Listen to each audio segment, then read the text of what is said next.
नमस्ते दोस्तों, आप सभी का स्वागत है। आज हम पढ़ने वाले हैं एनसीईआरटी का सब्जेक्ट हिस्ट्री यानी इतिहास का अध्याय 1, जिसका नाम क्या है? प्रारंभिक कथन, क्या, कब, कहाँ और कैसे। तो चलिए शुरू करते हैं। स्टार्टिंग से पढ़ते हैं दोस्तों। क्या लिखा हुआ है? रशीदा का सवाल। रशीदा का सवाल है। रशीदा बैठी अखबार पढ़ रही थी। अचानक उसकी निगाह एक सुर्खी पर पड़ी। 100 साल पहले।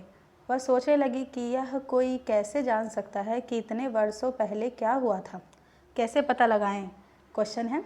यह जानने के लिए कि कल क्या हुआ था, तुम रेडियो सुन सकते हो, टेलीविज़न देख सकते हो या फिर अखबार पढ़ सकते हो।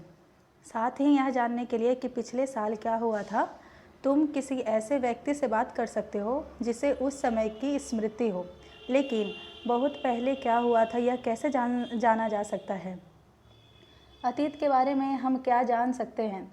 अतीत के बारे में बहुत कुछ जाना जा सकता है, जैसे लोग क्या खाते थे, कैसे कपड़े पहनते थे, किस तरह के घरों में रहते थे। हम आखेटकों यानी शिकारियों, पशुपालकों, कृषकों, शासकों, व्यापारियों, पुरोहितों, शिल्पकारों, कलाकारों, संगीतकारों या फिर वैज्ञानिकों के जीवन के बारे में जानकारियाँ हासिल कर सकते हैं।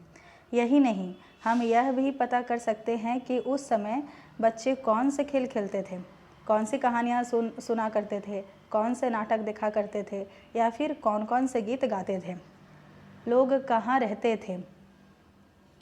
मानचित्र 1 पृष्ठ 2 में नर्मदा नदी का पता लगाओ। ये बीच बीच में आपको इस तरह से एक्टिविटी दिया जाएगा, तो इसमें हम लोग ढूंढा जाएगा। ये ढूंढना है मानचित्र 1, इसमें नर्मदा नदी का पता लगाना है। नर्मदा नदी कहाँ है? ढूंढ कर बताइए, नर्मदा नदी कहाँ है? ये रही नर्मदा नदी, यहाँ है। ये है दोस्तों, ये नर्मदा नदी है। कई लाख वर्ष पहले से लोग इस नदी के तट पर रह रहे हैं। यहाँ रहने वाले आरंभिक लोगों में से कुछ कुशल संग्राहक थे जो आसपास के जंगलों की विशाल संपदा से परिचित थे। अपने भोजन के लिए वे जड़ों, फलों तथा जंगल के अन्य उत्पादों का यहीं से संग्रह किया करते थे। वे जानवरों का आखेट का मतलब शिकार भी करते थे।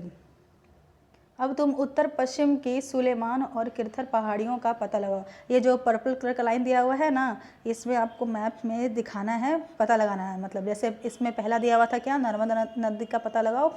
अब यहाँ पे क्या दिया हुआ है? सुलेमान पर्वत, सुलेमान और किरथर पहाड़ियों का पता लगाना। तो सुलेमान और किरथर पहाड़ियाँ किधर है? उत्तर पश्चिम। उत्तर पश्चिम किधर होता है? ऊपर होता है नॉर्थ, नीचे होता है साउथ, और इधर होता है ईस्ट और ये वेस्ट। तो उत्तर में पश्चिम के साइड क्या ढूंढना है आपको? सुलेमान पर्वत और किरथर पर्वत। किरथर पर्वत तो यहाँ है, सुलेमान पर्वत यहाँ है, इधर साइड है। ये देखो दोस्तों, हमें जूम कर देते हैं। ये है सुलेमान पर्वत और ये किरथर पर्वत।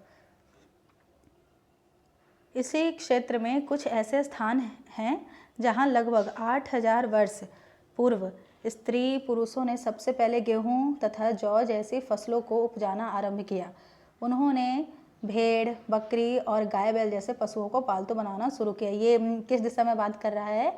ये इशारा कर रहा है दोस्तों सिंधु घाटी सभ्यता की ओर, जो कि हम लोग आगे पढ़ेंगे। ये लोग गांवों में रहते थे। उत्तर पूर्व में गारो तथा मध्य भारत में विंध्य पहाड़ियों का पता लगाओ। अब उत्तर पूर्व में, इधर ऊपर आ गया उत्तर और पूर्व आ गया इधर, तो उत्तर पूर्व में क्या पता लगाना है? गारो की पहाड़ियाँ। देखिए यहाँ पर है गारो की पहाड़ियाँ, गारो की पहाड़ियाँ। और क्या पता लगाना है?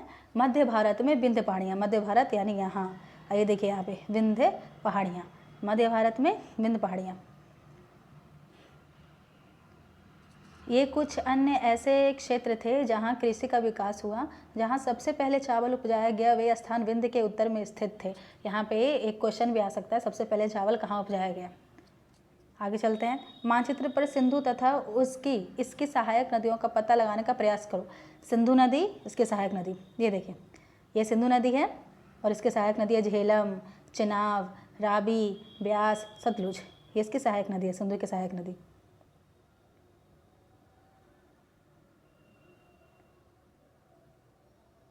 सहायक नदियाँ उन्हें कहते हैं जो एक बड़ी नदी में मिल जाती हैं। लगभग 4700 यानी 4700 वर्ष पूर्व इन्हीं नदियों के किनारे कुछ आरंभिक नगर फले फूले। गंगा व इसके सहायक नदियों के किनारे तथा समुद्र तटवर्ती इलाकों में नगरों का विकास लगभग 2500 वर्ष पूर्व हुआ। गंगा तथा इसकी सहायक नदी सोन का पता लगाओ। अब ये फिर से यहाँ पे आते हैं, गंगा तथा उसके सहायक नदी सोन का पता लगाना है। गंगा नदी यहाँ है, ये गंगा नदी है, इसके सहायक नदी सोन जो बिहार के साइड में होगा, सॉरी बिहार के साइड नहीं, यहाँ पे देखिए दोस्तों नर्मदा नदी के पास सोन नदी।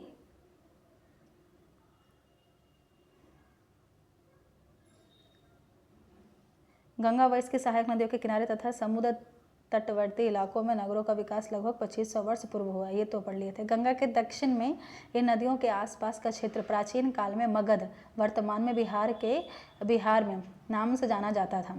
इसके शासक बहुत शक्तिशाली थे और उन्होंने एक विशाल राज्य स्थापित किया था। देश के अन्य हिस्सों में भी ऐसे राज्यों की स्थापना की गई थी। लोगों ने सदैव उपमहाद्वीप के एक हिस्से से दूसरे हिस्से तक यात्रा की। कभी कभी हिमालय जैसे ऊंचे पर्वतों, पहाड़ियों, रेगिस्तान, नदियों तथा समुद्रों के कारण यात्रा जोखिम भरी होती थी। फिर भी यह यात्रा उनके लिए असंभव नहीं थी। अतः कभी लोग काम की तलाश में तो कभी प्राकृतिक आपदाओं के कारण एक स्थान से दूसरे स्थान जाया करते थे। कभी कभी सेनाएं दूसरे क्षेत्रों पर विजय हासिल करने के लिए जाती थीं। इसके अतिरिक्त व्यापारी कभी काफिले में तो कभी जहाज़ों में अपने साथ मूल्यवान वस्तुएं लेकर एक स्थान से दूसरे स्थान जाते रहते थे। धार्मिक गुरु लोगों को शिक्षा और सलाह देते हुए एक गांव से दूसरे गांव तथा एक कस्बे से दूसरे कस्बे जाया करते थे। कुछ लोग नए और रोचक स्थानों को खोजने की चाह में उत्सुकतावश भी यात्रा किया करते थे। इन सभी यात्राओं से लोगों को एक दूसरे के विचारों को जानने का अवसर मिला। आज लोग यात्राएं क्यों करते हैं? एक बार फिर से मानचित्र 1 को देखो। पहाड़ियाँ, पर्वत और समुद्र इस उपमहाद्वीप की प्राकृतिक सीमा का निर्माण करते हैं। हालांकि लोगों के लिए इन सीमाओं को पार करना आसान नहीं था। जिन्होंने ऐसा चाहा वे ऐसा कर सके। वे पर्वतों की ऊंचाई को छू सके तथा गहरे समुद्रों को पार कर सके। उपमहाद्वीप के बाहर से भी कुछ लोग यहाँ आए और यहीं बस गए। लोगों के इस आवागमन ने हमारी सांस्कृतिक परंपराओं को समृद्ध किया। कई सौ वर्षों से लोग पत्थर को तराशने, संगीत रचने और यहाँ तक कि भोजन बनाने के नए तरीकों के बारे में एक दूसरे के विचारों को अपनाते रहे हैं। यहाँ पे देखिए नोट पॉइंट में कुछ दिया हुआ है। मानचित्र 1 दक्षिण एशिया। आधुनिक भारत पाकिस्तान, बांग्लादेश, नेपाल, भूटान और श्रीलंका और अफगानिस्तान, ईरान, चीन तथा म्यांमार आदि पड़ोसी देशों को दर्शाता है। दक्षिण एशिया एक उपमहाद्वीप से छोटा है, लेकिन विशालता तथा बाकी एशिया से समुद्रों, पहाड़ियों तथा पर्वतों से बांटे होने के कारण इसे प्रायः उपमहाद्वीप कहा जाता है। ये नोट पॉइंट है दोस्तों। देश के नाम। अपने देश के लिए हम प्रायः इंडिया तथा भारत जैसे नामों का प्रयोग करते हैं। इंडिया शब्द इंडस से निकला है, जिसे संस्कृत में सिंधु कहा जाता है। अपने एटलस में ईरान और यूनान का पता लगाओ। लगभग 2500 वर्ष पूर्व उत्तर पश्चिम की ओर से आने वाले ईरानियों और यूनानियों ने सिंधु को हिदोस अथवा इंदोस और इस नदी के पूर्व में स्थित भूमि प्रदेश को इंडिया कहा। क्या हुआ? इंडिया कैसे नाम पड़ा? तो किसने नाम रखा? तो ईरान और यूनान। ये तो पता लगाना है ना। उत्तर पश्चिम की ओर से आने वाले ईरानियों और यूनानियों ने जो सिंधु नदी है ना, उसने सिंधु नदी को हिंदोस या इंदोस कहा, जिस कारण ये इंडिया नाम पड़ा। भारत नाम का प्रयोग उत्तर पश्चिम में रहने वाले लोगों के एक समूह के लिए किया जाता था। इस समूह का उल्लेख संस्कृत की आरंभिक लगभग 3500 वर्ष पुरानी कृति ऋग्वेद में भी मिलता है। बाद में इसका प्रयोग देश के लिए होने लगा। अतीत के बारे में कैसे जानें? अतीत की जानकारी हम कई तरह से प्राप्त कर सकते हैं। इनमें से एक तरीका अतीत में लिखी गई पुस्तकों में ढूंढना और पढ़ना है। ये पुस्तकें हाथ से लिखी जाने के कारण पांडुलिपि कही जाती हैं। अंग्रेजी में पांडुलिपि के लिए प्रयुक्त होने वाला मैन्युस्क्रिप्ट शब्द लैटिन शब्द मेनू, जिसका अर्थ हाथ है, से निकला है। ये पांडुलिपियाँ प्रायः ताड़पत्रों अथवा हिमालय क्षेत्र में उगने वाले भुर्ज नामक पेड़ की छाल से विशेष तरीके से तैयार भोजपत्र पर लिखी मिलती हैं। यहाँ पे पांडुलिपि के बारे में कुछ पॉइंट दिया हुआ, चलिए उसको पढ़ते हैं। ताड़पत्रों से बनी पांडुलिपि का एक पृष्ठ। यह पांडुलिपि लगभग 1000 वर्ष पहले लिखी गई थी। किताब बनाने के लिए ताड़ के पत्तों को काटकर उनके अलग अलग हिस्सों के एक साथ बांध दिया जाता था। अलग अलग हिस्सों को एक साथ बांध दिया जाता था।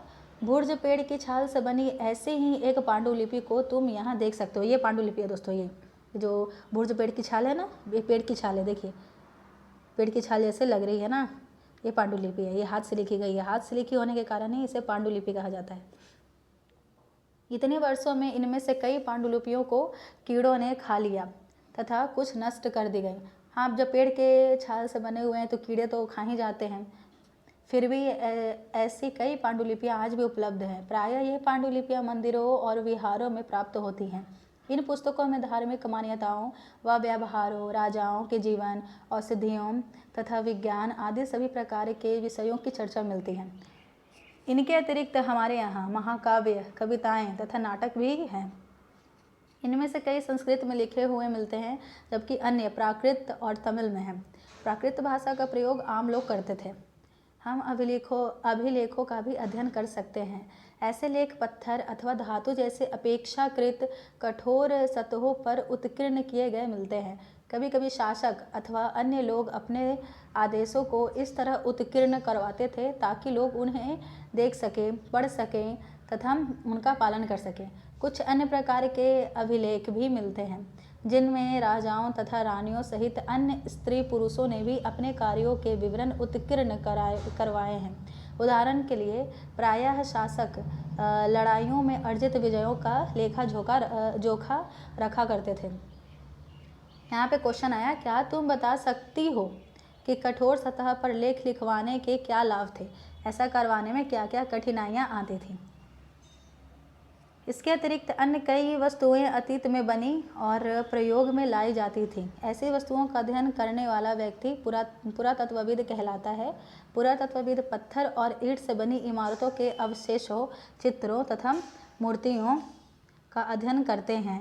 वे औजारों, हथियारों, बर्तनों, आभूषणों तथा सिक्कों की प्राप्ति के लिए छानबीन तथा खुदाई भी करते हैं। इनमें से कुछ वस्तुएं पत्थर, पकी मिट्टी तथा कुछ धातु की बनी हो सकती हैं। ऐसे तत्व कठोर तथा जल्दी नष्ट न होने वाले होते हैं। पुरातत्वविद जानवरों, चिड़ियों तथा मछलियों की हड्डियां ढूंढते हैं। इससे उन्हें यह जानने में भी मदद मिलती है कि अतीत में लोग क्या खाते थे। वनस्पतियों के अवशेष बहुत मुश्किल से बच पाते हैं। यदि अन्न के दाने अथवा लकड़ी के टुकड़े जल जाते हैं तो वे जले हुए रूप में बचे रहते हैं। क्या पुरातत्वविदों को बहुधा कपड़ों के अवशेष मिलते होंगे? ये प्रश्न है दोस्तों।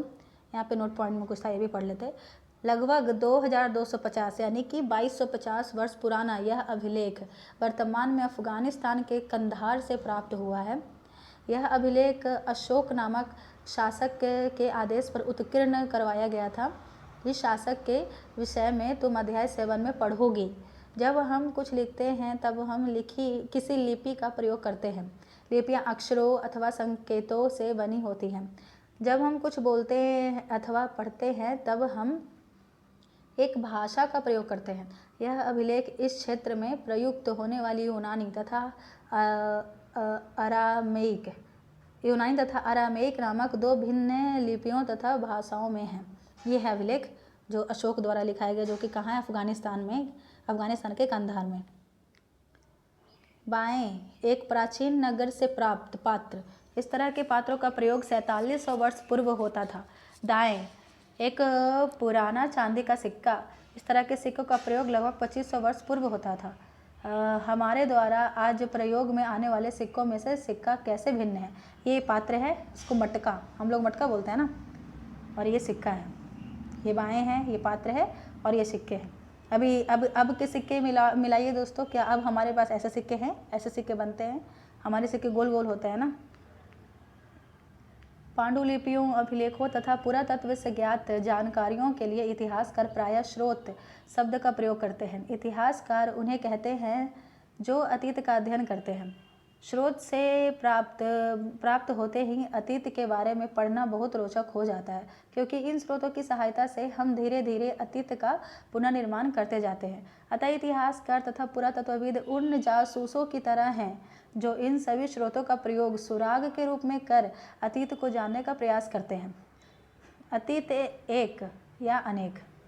क्या तुमने इस पुस्तक के शीर्षक हमारे अतीत पर ध्यान दिया है? यहाँ अतीत शब्द का प्रयोग बहुवचन के रूप में किया गया है। ऐसा इस तथ्य की ओर ध्यान दिलाने के लिए किया गया है कि अलग अलग समूह के लोगों के लिए इस अतीत के अलग अलग मायने थे। उदाहरण के लिए पशुपालकों अथवा कृषकों का जीवन राजाओं तथा रानियों के जीवन से तथा व्यापारियों का जीवन शिल्पकारों के जीवन से बहुत भिन्न था। जैसा कि हम आज भी देखते हैं, उस समय भी देश के अलग अलग हिस्सों में लोग अलग अलग व्यवहारों और रीति रिवाजों का पालन करते थे। उदाहरण के लिए आज अंडमान द्वीप के अधिकांश लोग अपना भोजन मछलियां पकड़कर, शिकार करके तथा फल फूल के संग्रह द्वारा प्राप्त करते हैं। इसके विपरीत शहरों में रहने वाले लोग खाद्य आपूर्ति के लिए अन्य व्यक्तियों पर निर्भर करते हैं। इस तरह के भेद अतीत में भी विद्यमान थे। इसके अतिरिक्त एक अन्य तरह का भेद है। उस समय शासक अपनी विजयों का लेखा जोखा रखते थे। यही कारण है कि हम उन शासकों तथा उनके द्वारा लड़ी जाने वाली लड़ाइयों के बारे में काफ़ी कुछ जानते हैं, जबकि शिकारी, मछुआरे, संग्राहक, कृषक अथवा पशुपालक जैसे आम आदमी प्रायः अपने कार्यों का लेखा जोखा नहीं रखते थे। पुरातत्व की सहायता से हमें उनके जीवन को जानने में मदद मिलती है, हालांकि अभी भी इनके बारे में बहुत कुछ जानना शेष है। ये बात तो सही है दोस्तों, जो भी हम लोग इतिहास में पढ़ते हैं वो ज़्यादातर राजा महाराजा से जुड़ी हुई चीज़ें होती हैं, क्योंकि वो लोग उसको शिलालेख में या फिर कहीं और लिखवा दिया करते थे। लेकिन आम आदमी जो आम होते थे उनके बारे में बहुत कम ही जान पाते हैं हम लोग, क्योंकि उनकी निशानियाँ बहुत कम ही मिल पाती है इसी वजह से।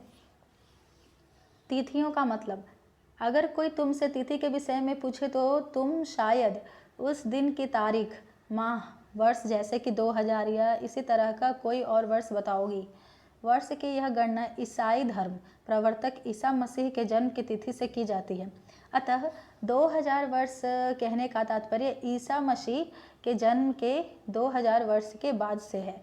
ईसा मसीह के जन्म के पूर्व की सभी तिथियां ईसा पूर्व, ईसा से पहले के रूप में जानी जाती हैं। इस पुस्तक में हम 2000 को अपना आरंभिक बिंदु मानते हुए वर्तमान से पूर्व की तिथियों का उल्लेख करेंगे।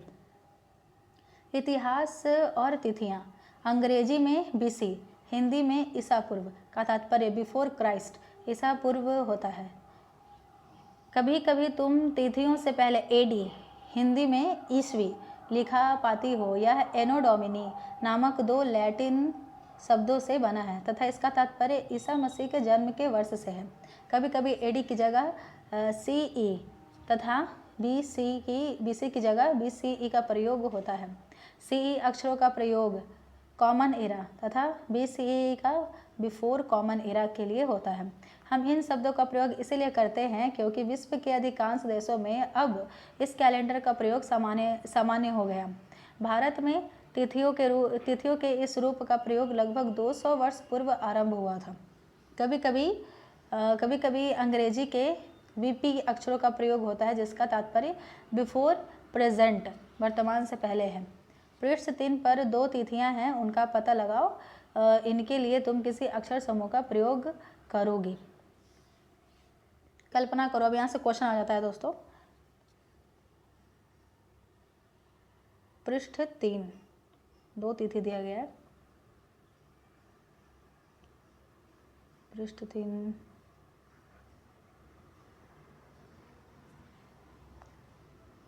3 ये 400 वर्ष पूर्व इन्हीं नदियों के किनारे कुछ आरंभिक नगर फले फूले। 4700 वर्ष पूर्व। यहाँ पर कौन सा लगाइएगा आप? BC लगाइएगा या फिर AD, बिफोर क्राइस्ट या फिर एनो डोमिनी। आप इसको कमेंट में बता सकते हैं, तो फिर इसका उत्तर हम देंगे। ठीक है दोस्तों, मिलते हैं नेक्स्ट वीडियो में। Bye bye. Thank you so much video देखने के लिए। बाय बाय दोस्तों।